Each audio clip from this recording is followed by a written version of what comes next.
Hi, my name is Kristen and I'm your host for Icons of Naples, this series where we honor our Naples community heroes, our movers, shakers, and history makers who helped make our community the place we love to call home.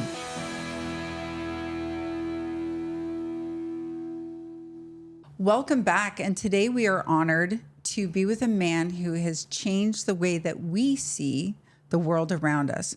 We are here with Clyde Butcher. He's more than a photographer. He's a storyteller, a conservationist, and basically a guardian of the Everglades. Thank you so much for being here today. Well, thank you, because, the Everglades and Big Cypress is my main interest in life right now. So tell me how that began. Let's take a history trip. Well, okay. We're from Newport Beach, California. Mm-hmm. We were the four of us. Nikki and the two kids lived on a sailboat in the moorings there in Newport Beach. Okay. And sold our business and said, I've seen these videos of flipper and sea hunt. And said, I want to go to Florida. So we took the boat out of the water, put it on a trailer, and towed it to St. Pete, lodged it in St. Pete.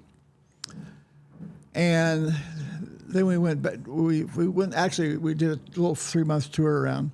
Then we went back. And then in 1980, we came here permanently. And we moved to Fort Lauderdale. Mm-hmm. And because, in California, it's people all over the place. So at that time, to us, Fort Lauderdale was a kickback place. Mm. Then after about a year, we said, this is not a kickback as I like. So we came to the West Coast, which is a lot more kickback. Well, in the 80s, it was a lot more kickback. Yes. And I did not see anything here to photograph. Oh. It was just nothing here. The beaches were here. Yeah, Naples back then. I moved here in '78, and there wasn't a much. Port Royal, you could get a lot for $50,000. Oh, I know, right? Oh. I was a kid. I was only 10 when I moved here in '78. So yeah. You didn't have $50,000. I did not at that time. Oh, no. Okay. No, I did not. Take that. That wouldn't even need to be a down payment now. You're right. I think it was basically seagulls, pelicans, the pier. I think that's what a lot of photographs were of back then. I have a photograph of where the inlet is coming in before the house was built on the end there. Okay. We used to surf down there. Yeah, it was pretty there. You could kind of walk over the property when back then. When I took the photograph, there was survey marks. And yeah, it's gone. But that's how I got to Florida. Now we were doing art shows when we first got here because we were. It was. The business, that's a whole long story, so forget that. So anyhow, we were doing art shows to survive. And so I think it was 1984, we were going to an art show in Disney. It was Disney World. Well, it was not in the world, but it's in the city there. Okay. And on the way back, there was these signs on 27. It's a Fish Eating Creek sign for Fish Eating Creek. And there were signs that said, if your husband won't stop, take your shoe off and hit him in the head. Because Nikki likes that sort of stuff. Because there was, it was a little, Florida had a lot of these little entertainment things. Mm-hmm. They had cypress knee clocks, cypress tree lamps, turkey calls. Yep. And it was owned by, oh gosh, it's really terrible. I'm getting Tom Gaskin. Oh, okay. There's a name I haven't heard in a while. And he saw that I was not having a good time. I go, okay, So he says, there's a boardwalk in back. Now I've heard from California all this snakes and gators and stuff. So a boardwalk sounded really good. So I could go maybe get an idea what it's like. And so I went out the path through the palms and got to the boardwalk, and it was a boardwalk. A boardwalk. and not handicap accessible, that's for sure. But I got to the end, they had a little platform there, and this is the most beautiful scene. Mm-hmm. It reminded me of the redwood forest in California. And the cypress trees are related to the redwood trees. And I said, this is really neat. So actually, I got my camera. I was shooting color at that time. I came back with my camera and shot the scene. And for some reason, because I started in black and white in 60s, went to color in the 70s because photography was not considered art. So if I could match people's couches, the avocado appliances, it would be successful, and it was very successful. So I was shooting color, and when I came to Florida, I was shooting color because that's what I was doing. And so when I took it in color and black and white. I have no idea why I shot it black and white because I wasn't into black and white because black and white didn't sell. You couldn't make a living doing that. So I came back and shot those two, color, black and white, and then the same week, I think it was the next day, I actually took my film down to Oscar Thompson's place in Fort Myers on Highway 80. He has a Photoshop there to process the film, and he was looking at these slides. I was looking over his shoulder at him, and I said, Oscar, you just got back from Amazon? He looked at me real strangely. Oh, Africa?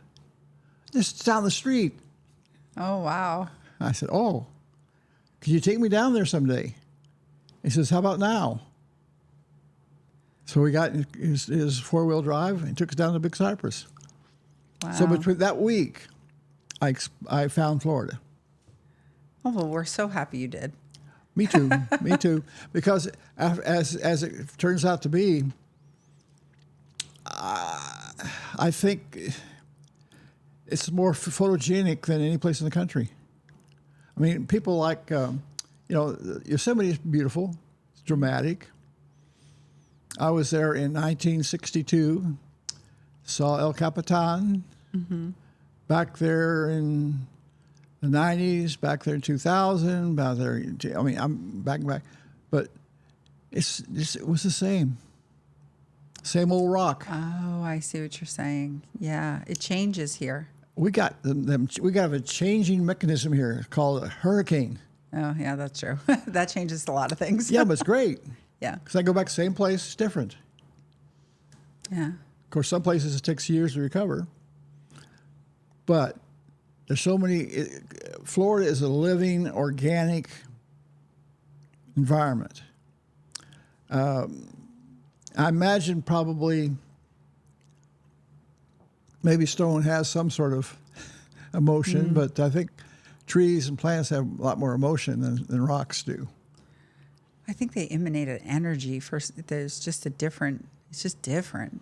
Well, if you're ever out Big Cypress, hug a tree. If you find a big old cypress tree and hug it for about half an hour, and you can feel the energy in that tree. I believe that.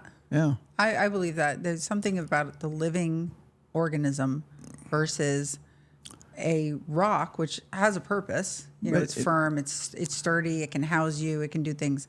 But one has just a different energy for sure. Yeah, I'm sure it has energy of some sort. Yeah, and there's something about, like, this is why we put plants in our house and we plant things outside, and we don't want gravel yards. We like the greenery. And well, also you have a plant in your house, you're changing some of your carbon dioxide into oxygen. Yes. Something we've learned over the generations, and you've become quite the conservationist about that. Right. Now, did you have that inkling before you came to Florida? Or was it after? I didn't have any conservation concept at all. Mm-hmm. All I saw was California being destroyed by development. Mm. When I went to Disneyland in 1954, it was. Mm-hmm. I think it was the first year it was open. You couldn't find it. There was trees, orange groves. The only way you found it was the Matterhorn sticking up above the. Yeah. So you kind of wiggle around, but not now.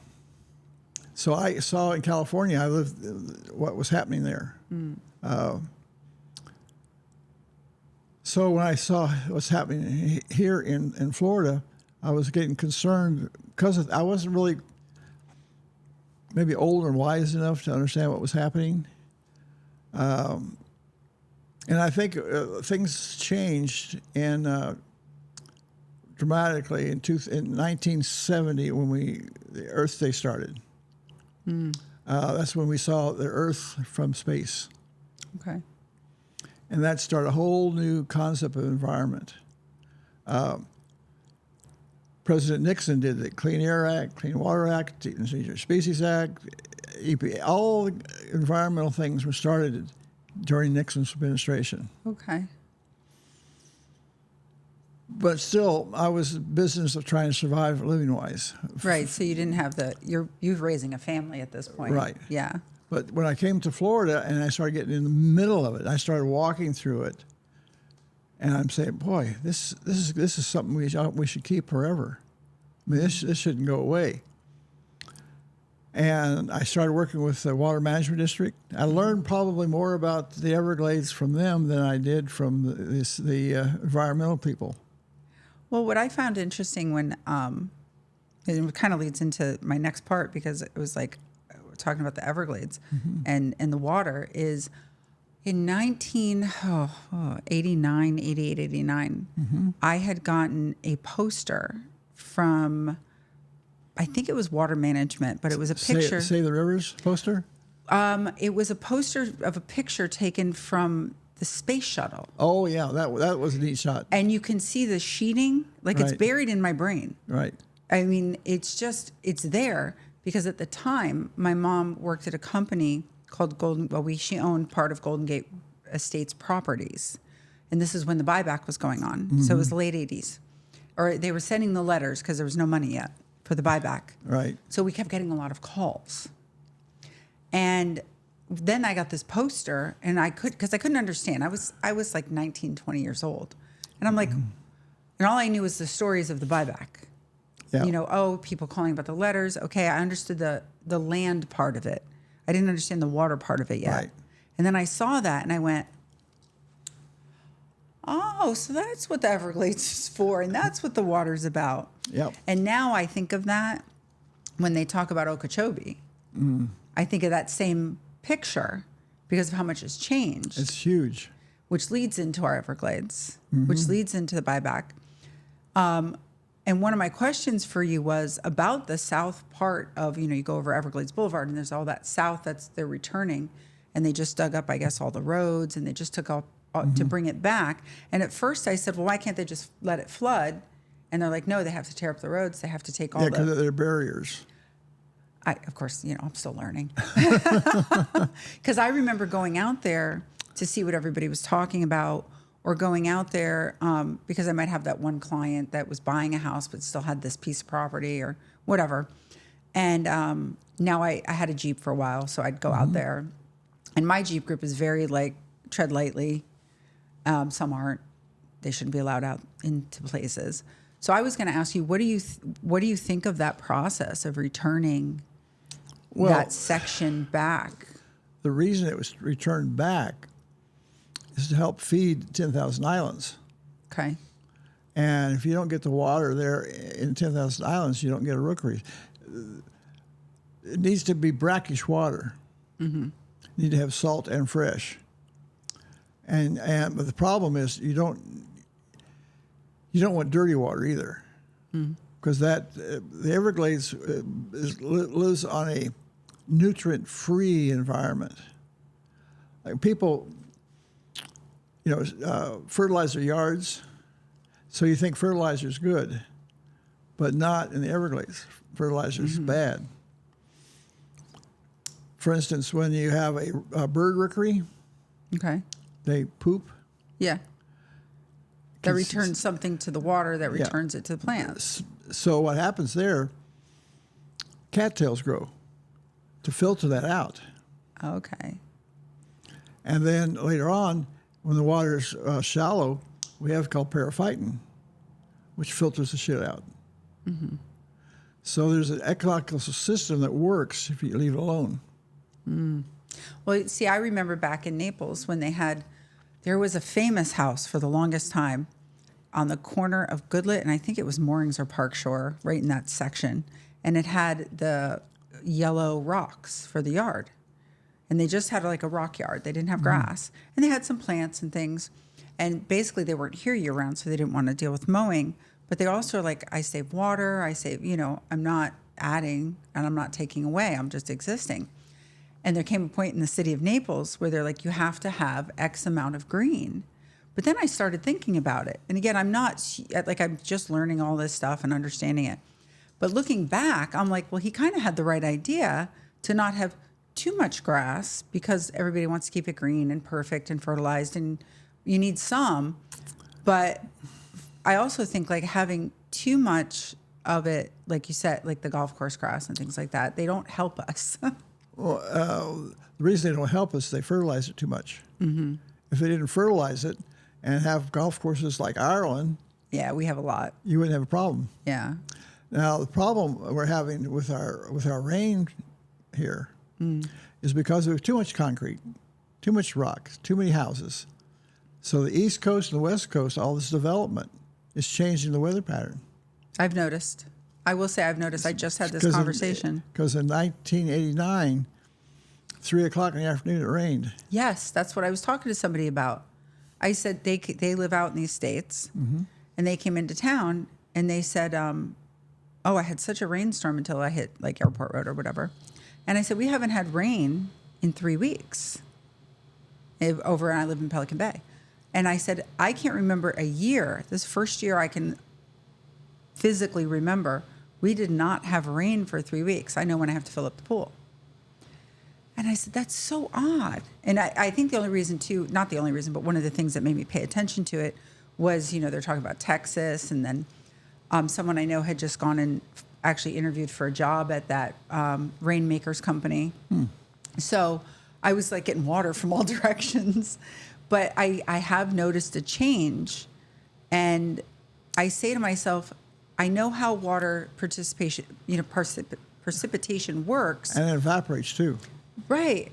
But if it goes in the concrete down a drain, it doesn't evaporate. And then I'm like, are we not getting as much rain in or towards, this part of town because there's nothing to go up into the atmosphere? Like I'm thinking very basic. You can blame Fort Lauderdale, Miami. That's where the problem's at. Because they've dug. Because the water usually comes from the east. Oh, okay. So I always thought it came this way, but it comes like this way. It comes up in the east and it blows across Big Cypress. Okay. Usually rains there, and what's left rains here. Oh, okay. So it's from the east to west usually. Interesting. So when it comes to the history of the conservation of Collier County and Naples, and let's say South Florida, because we can't control the other side, are we doing a better job than we were? I would say in some respects, yes. Some respects, no. When they, back in 65, I think they started the airport out there. And they laid this, the airport strip is long enough to land a shuttlecraft. That's how big it is. And then they discovered, oh, look at this. It's going to block the flow of water. It's going to change things. And so they started, that was, because they killed it, I think it was in basically 68 or 69. They actually got it shut down because it was going to affect aquifer and it's going to affect 10,000 islands. So the learning process started only probably in the 70s. Okay. So before the 70s, conservation was getting rid of the water and building houses. Yeah. Okay? So it takes a long time for people to change, to understand it. But now if you see a new development, they have areas where they have to have ponds, where the water has a chance to soak in. And that leads to the precipitation. Precipitation and the water table. Okay. It's nice to have a water table. You can have water to drink. Listen, again, learning stuff, and I say, I read somewhere, probably, 15 years ago, and it was one of those, I'm a late night scroller kind of person. I don't sleep sometimes, and I'm just looking at things. And it was an article that said something about the next fight will be about water. Oh, yeah. And I was like, huh? And I just so happened to know the president of the Plumbers Union of Chicago. And I had met him, and there was an event he invited me to speak at and stuff. And I was like, oh, so there's a plumbers union. Like, I'm trying to wrap my head around why we need a plumbers union. He goes, do you know how important water is? And what would you do with it when it comes in, when it goes out, and things like that? And I said, so I kind of connected the dots on that conversation. I was like, okay, I know what it is to a city. And now later in life, that article, again, just like the water sheeting, has stuck with me. And I say, that's what that's for, So we're starting, I think we're learning. I think we can catch up on the learning. If we vote for the right people. Yeah, that's politics. I know. I try not to get into it. I know. I didn't want to say it, but that's... No, there is an element that we all have to work together at some point, or we're, unfortunately there's greed out there. Yeah, it takes a community to save a community. It does. And it takes all kinds. Sometimes when you start trying to save something, it creates an industry that's really a very vibrant financial industry. Yeah, I think you need the right minds to come together to do that. Oh, we have those. Well, that's good. I'm glad to hear. I think we are. I mean, at least the stuff that I see here, like I said, they're finally getting the money to return. I mean, it's been a process. We're going back to what the Everglades Restoration Act started with zero money back in the early 80s. Really somewhat thought about starting in 89, 88, 89. And I first got involved with South Water Management in 89. And I did a project for, they put, like on the Kissimmee River, they put two weirs in the canal so it would force water to go sideways. So that was to an existing oxbow. That was their first kind of like, see what happens. Yeah. So it actually, and then I think in probably it was 1998 or 99 when Al Gore came here to say we're starting to really, the federal and state government decided to work on this project. They finally started getting money, funding for it. Well, and agreements. Yeah. Because it takes a lot more money to fix something than it does to mess it up. Isn't that crazy? I say that a lot, actually. I always tell people there's some things. I've been in real estate my whole life. My grandfather was a builder up north. So I grew up in the industry. And that every once in a while I go, that building's not going to go anywhere. Like, it's not, it'll be here forever. At least my lifetime and a couple more lifetimes. So you better like it when you put it up when it's that big. I mean, that's just my take on responsible development. Yeah. I always just had somebody on previously where Naples is going to grow. It's going to change. We do have to adapt. But I think if we do it responsibly, I also had, the name Altamarian? He a big developer here in town. His daughter is now in that industry. And she, being a developer, it's interesting because that came out during my podcast with her. And she said, I'm interested in development, yes, because I grew up in it. But I'm interested in how can we do it responsibly to keep our resources. I've had friends. One friend was I'm an architect by trade. Mm-hmm. And he was one of the students when I was in school, and he became governor of Davis in California. Okay. And he designed and built this community, very eco-friendly, trees. It worked.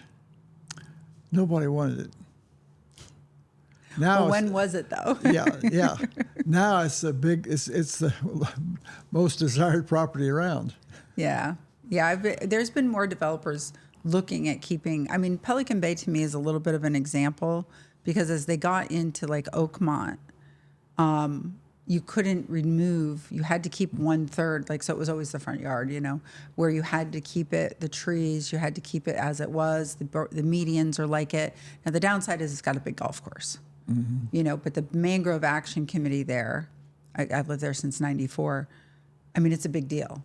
They take their job very seriously with their mangroves in Pelican Bay. They have a whole committee. They meet.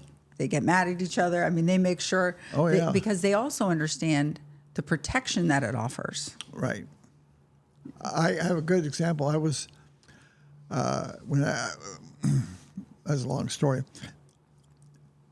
It got too busy at Big Cypress Gallery out in the middle of nowhere. We would be downstairs working, and people would look through the window, and so we got a place in Port of the Isles. Okay. And of course, it's very close to Big Cypress, so I could drive there every day. But we had a hurricane hit that area.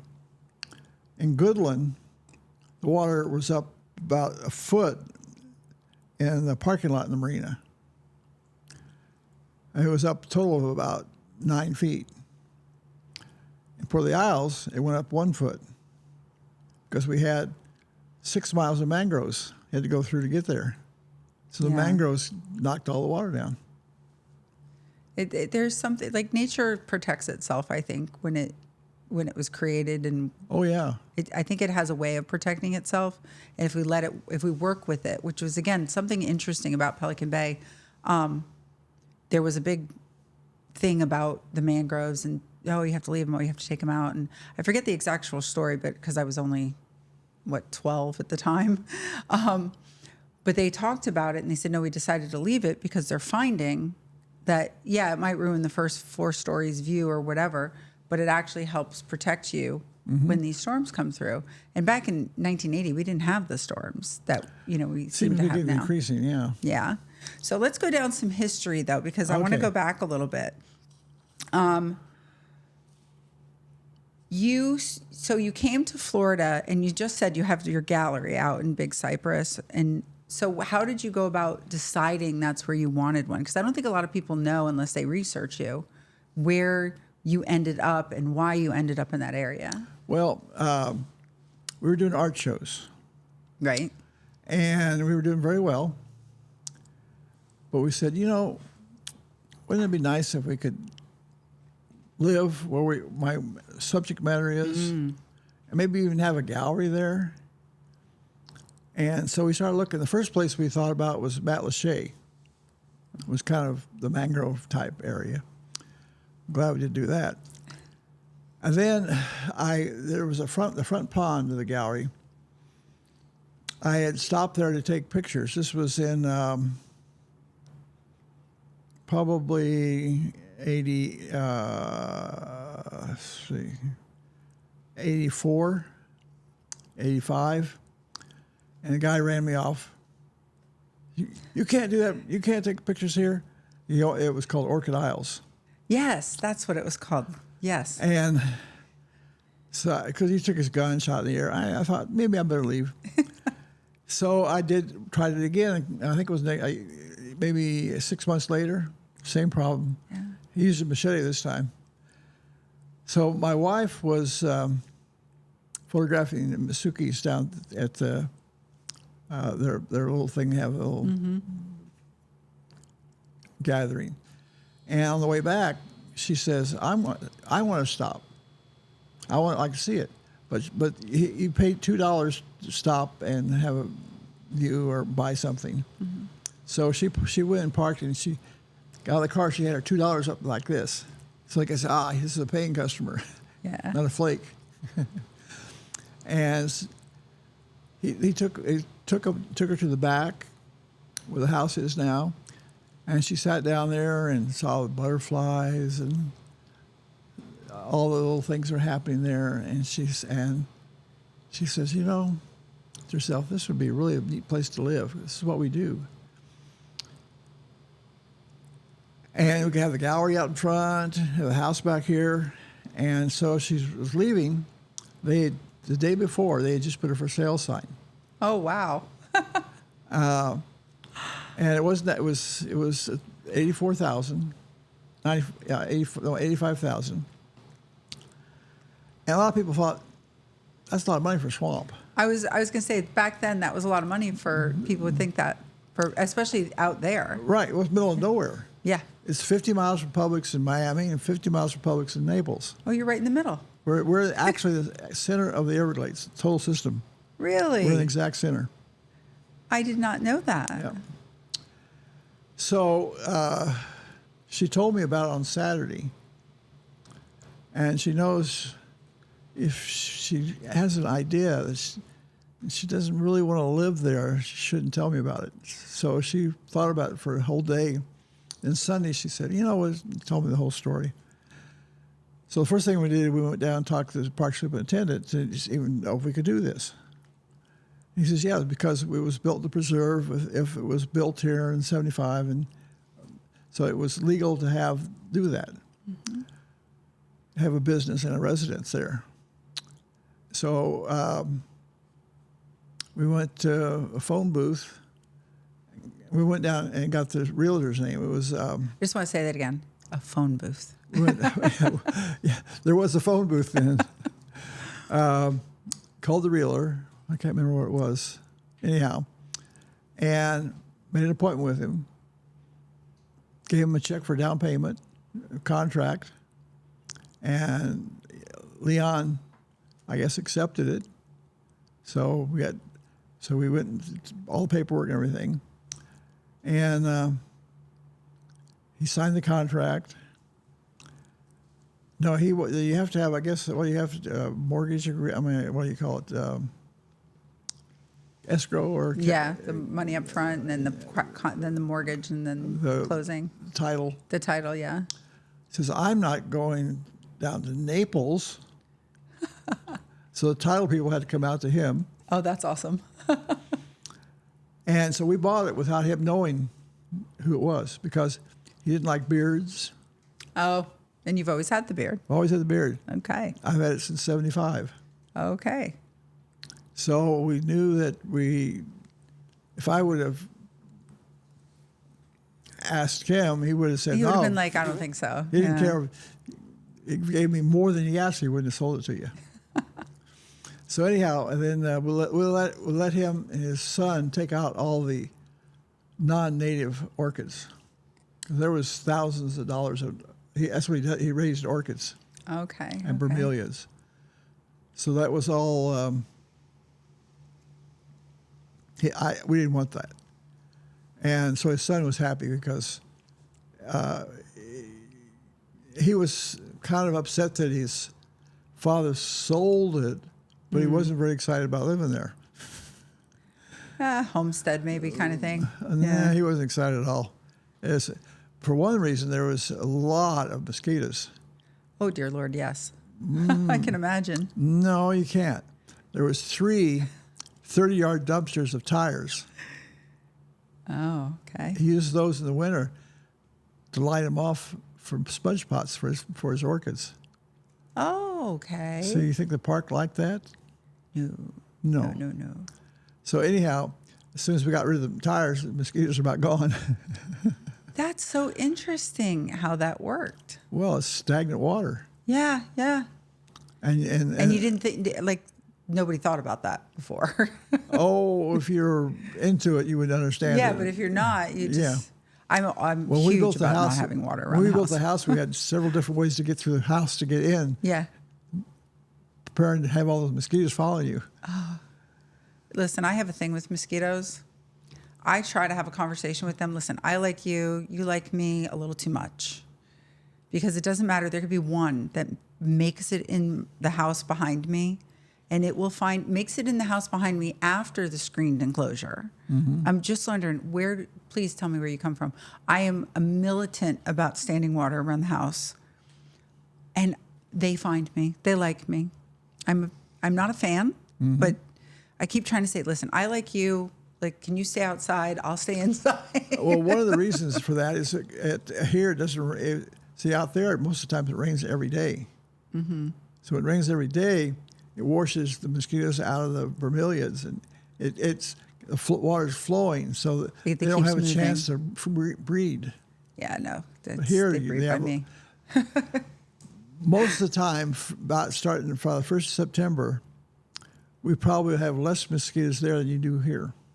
Oh, I don't know. I first thought that came to my mind when you said that was maybe I'll move because I'm telling you, I don't know what it is about me, but they just follow me around my house. Well, you get a bug zapper, and once a day set it up for an hour and then turn it off. I have citronella wristband on my office door because I'll go out there to talk on the phone and walk around and come back in. I have a citronella band, wrist, like the one you put on your wrist, but I don't like to put them on the wrist. I have it on the doorknob, just as kind of like a deterrent for the door frame. Yeah. Well, there's other. Yeah. Well, there's a way of getting rid of no-see-ums also.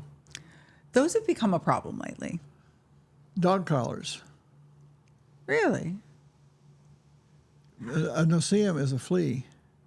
Oh, geez, that makes sense. Learned something new today, everyone. There you go.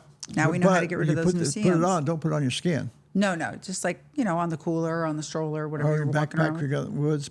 Drop it on the backpack. It's pinned on your pants. So it keeps care of ticks and no-see-ums. Well, now we've all learned how to be a little bit more comfortable. Yes. We're learning history and comfort. Love that. They're getting harder to find because they have medicines now they give dogs for that. Yeah, they put something, a pill or something they give them. Yeah. So now you have your gallery out there. And is that where you did, I have here, you've led thousands of visitors, including U.S. presidents, into the swamp. So was it all done out at the gallery? Yeah. Okay. Well, when we first opened the gallery, we thought, oh gosh, how are we going to sell anything out here? So we opened the gallery in 93 or 93. And so in 94, Nikki was a fellow here in Naples that were doing websites for golf courses. So he was in there, they were talking. So she started this website up in 94 to give an idea so people could find us out in the middle of nowhere. Mm-hmm. And so we thought, this is going to be a nice place to live. Then we could do art shows to make money. Mm-hmm. And occasionally somebody would come into the gallery. And I think it was, we opened in July 4th. I think it was September, Labor Day weekend. We happened to have about 20 people show up. Oscar was there and I was there. So we said to everybody, you guys want to do a swamp walk? Everybody like, oh, well, let's do it. So Oscar took 10, I took 10, and we did a swamp walk. And they came out, wow, this was something else. I didn't think it was going to be like this. Yeah. And so I think next year we decided maybe this should be an event. Mm-hmm. And the first year, I don't think we charged anything. Well, it was like 1,200 people showed up. Holy, really? Yeah. Wow. And the second year we did the same. And then we said, pretty soon, this is too many people. Because we got like 30 volunteers. That's incredible. Because you had to have volunteers to take them out, keep everything. It was noisy because there was, a lot of people. So we've slowed it down now. But that whole thing is, we have all these people now that are what do you call it? Fans. Mm-hmm. Each person probably will contact maybe eventually 1,000 people. Yeah. And tell them how great this was. Mm-hmm. One guy, I guess he was a little older, he came out and says, this was better than an e-ticket. Do you know what an e-ticket is? Mm-mm. When Disney first started out, they had A, B, C, D, and E tickets. Oh, everything. So the E-ticket was the most expensive ride. Yeah. I still have the little flip book in from there. Yeah, that's right. So, and he said it was basically better than Disney. Yeah. Yeah. Yeah. That's amazing. Yeah. So when everybody comes out, usually smiling, a lot of people go in frightened to death, and they come out, when can I do it again? Wow. This one lady I was with the University of International Branch over Miami. They had a bunch of teachers and people ran the school. We had about 30 people for a swamp walk, and I was the very end. So we had the dean, and then this one lady was a major. She taught there. We got in there about 10 feet. She thought she was going to faint. She was so scared. I mean, she was petrified. You have the dean behind her. Wow. You can't give up with a dean behind you. No, got to keep going. Got to keep going. And we had a long walk, and we got them up to their chest in water. Really good one. Yeah. Through a couple of gator holes, Yeah, yeah. And we had lunch for everybody. And I went over to her and I said, "Are you okay? When can we do it again?" Wow. I was for complete terror. To do it again. How can we do it? Wow, that's amazing. So, I mean, you can't explain it. I think people are made of water. And I think when you're walking through that water, you're connected. And then all this live, beautiful environment around you is just overwhelming to people. They just don't. I've never seen it. You can't do this out west. There's no place to do this any place else in the country except Florida. Yeah, no, there isn't, because people say like Moab and stuff, but it's like a desert and it's interesting and stuff. But it's be a little. You ever been it's very unique. Ever been out there in a sandstorm? No, let's not. I have not, but I've seen them. It's not good. I'm not a big. I live in Florida, but I'm not a big fan of sands. So I would not put myself in a desert position. I would prefer the Everglades, I would say, over that. Well, Yosemite is beautiful. The redwoods are beautiful. Yes. But the redwoods, you're walking on ground, not in water. Yeah. Well, and they're iconic. Yeah, but it's a great feeling, but it's nothing like walking through the Everglades. Everglades. There's places in Florida that hasn't been touched up on the Santa Fe River. Of course, it's not Naples, but there's about 6 miles of old growth cypress. I mean, 53 feet in circumference. Wow. Biggest coastal redwood's 44 feet. Oh, that's incredible. Put you in perspective. No, you wouldn't expect that in Florida. No, not at all. So that is part 1 with Clyde Butcher of people saying we're afraid of the Everglades, but we can't wait to come back. Stay tuned for the next episode where we continue our conversation with Clyde Butcher. Special thank you to Gulf Shore Playhouse for allowing us to use their beautiful space today here in the Founders Lounge. And a special thank you to Robert of Philadelphia for continuing to be our series sponsor. You can find all the episodes of Icons of Naples on your favorite podcast platform as well as YouTube. And don't forget to like, subscribe, and follow. We'll see you again on the next episode of Icons of Naples.